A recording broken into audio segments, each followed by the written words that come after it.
Hello students, তোমরা যারা গৌরবঙ্গ ইউনিভার্সিটির আন্ডারে সেকেন্ড সেমিস্টারে ছাত্রছাত্রী আছো এবং তোমাদের এডুকেশন সাবজেক্টটা মাইনর কোর্স হিসেবে আছে, আজকের ক্লাসটা তোমাদের জন্য খুবই গুরুত্বপূর্ণ। আজকের ক্লাসে আলোচনা করব তোমাদের এডুকেশন মাইনর সাবজেক্টের সাজেশান নিয়ে, অর্থাৎ তোমাদের মডিউল অনুযায়ী তোমাদের আমি 100% সাজেশানটা নিয়ে আলোচনা করব। তোমাদের টোটাল হচ্ছে 4টে মডিউল রয়েছে, আর এই 4টি মডিউলে তোমাদের ফুল মার্কস অর্থাৎ তোমাদের 40 মার্কের লিখিত পরীক্ষা হবে। অর্থাৎ 40 মার্ক নয়, তোমাদের 40 মার্কের সঙ্গে তোমাদের এই বড় প্রশ্ন 40 মার্কের, আর তোমাদের শর্ট প্রশ্ন থাকবে এমসিকিউ 10 নম্বর, অর্থাৎ তোমাদের 40 আর 10-এ তোমাদের 50 মার্কের পরীক্ষা হবে। এবার এখানে তোমাদের মডিউল অনুযায়ী আমি তোমাদের সাজেশনটা দেখাচ্ছি, তোমরা দেখো।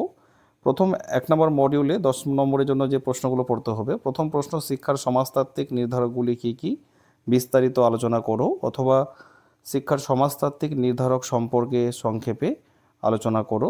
2, শিক্ষা ও সমাজবিজ্ঞানের মধ্যে সম্পর্ক উল্লেখ করো, অথবা সমাজবিজ্ঞান ও শিক্ষার মধ্যে সম্পর্ক বিস্তারিত আলোচনা করো।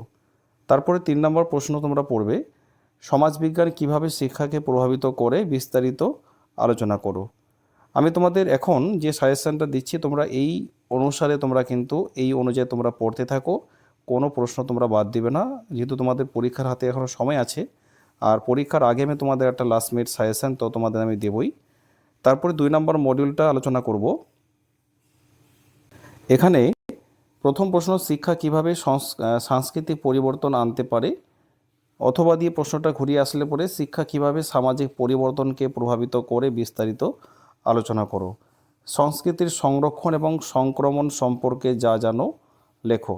3, শিক্ষা কিভাবে সংস্কৃতিতে এক প্রজন্ম থেকে পরবর্তী প্রজন্মে সঞ্চারিত করতে পারে। আরেকটা বিষয়, সেটা হলো তোমরা যারা এডুকেশন মাইনর সাবজেক্টের স্টাডি ম্যাটেরিয়াল তোমরা পারচেস করতে চাইছো, তাহলে এই যে নম্বরটা দেখতে পাচ্ছ, স্ক্রিনে দেওয়া নম্বরে যোগাযোগ করে তোমরা পারচেস করতে পারো। তারপরে এখানে তোমরা নেক্সট প্রশ্ন পড়বে, শিক্ষা কিভাবে সংস্কৃতিতে এক প্রজন্ম থেকে পরবর্তী প্রজন্মে সঞ্চারিত করতে পারে। যেগুলো প্রশ্নের মধ্যে বেশি স্টার মার্ক দেওয়া রয়েছে, সেগুলো কিন্তু বেশি ইম্পর্টেন্ট, তোমরা সেগুলো ভালো করে জোর দিয়ে পড়বে। তারপরে নেক্সট, সাংস্কৃতিক ব্যবধানের কারণগুলো সংক্ষেপে উল্লেখ করো। সাংস্কৃতিক সঞ্চালনের বিভিন্ন ভঙ্গিমাগুলি লেখো। তারপরে সংস্কৃতি এবং শিক্ষার মধ্যে সম্পর্কগুলি উল্লেখ করো। 3 নম্বর মডিউলে তোমরা পড়বে, প্রথম প্রশ্ন মোস্ট ইম্পর্টেন্ট, সামাজিকরণের ধারণাটিকে এর অন্তর্নিহিত সহ ব্যাখ্যা করো। সামাজিকরণের যে ধারণাটি রয়েছে সেখানে বৈশিষ্ট্য রয়েছে, অর্থাৎ এখানে তোমাদের বৈশিষ্ট্যটা তোমাদের কিন্তু আলাদা করে যদি দেয়, তাহলে তোমরা এটা পড়লেই তোমাদের কিন্তু ব্যাখ্যাটা করলে হয়ে যাবে। তারপরে তোমাদের এখানে আছে, একটি শিশুর সামাজিকরণে পরিবার ও বিদ্যালয়ের ভূমিকা আলোচনা করো। তোমাদের পরীক্ষায় এখানে প্রশ্নটা ঘুরিয়ে আসতে পারে যে সামাজিকরণের পরিবারের ভূমিকা আলোচনা করো বা সামাজিকরণের বিদ্যালয়ের ভূমিকা আলোচনা করো। যদি আলাদা করে আসে তাহলে কিন্তু এটা হয়ে যাবে। এই প্রশ্নের অ্যান্সারটা তোমরা নিতে চাইলে পিডিএফ নোটস, স্টাডি মেটেরিয়াল তোমরা যোগাযোগ করবে, তোমরা পেয়ে যাবে। একটি প্রাথমিক সামাজিক গোষ্ঠীর বৈশিষ্ট্যগুলো কী কী, মোস্ট ইম্পর্টেন্ট।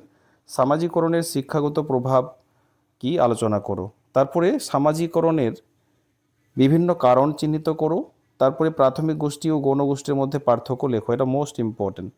তারপরে আরেকটা তোমরা পড়বে, সামাজিকরণের বিভিন্ন দিকগুলি আলোচনা করো।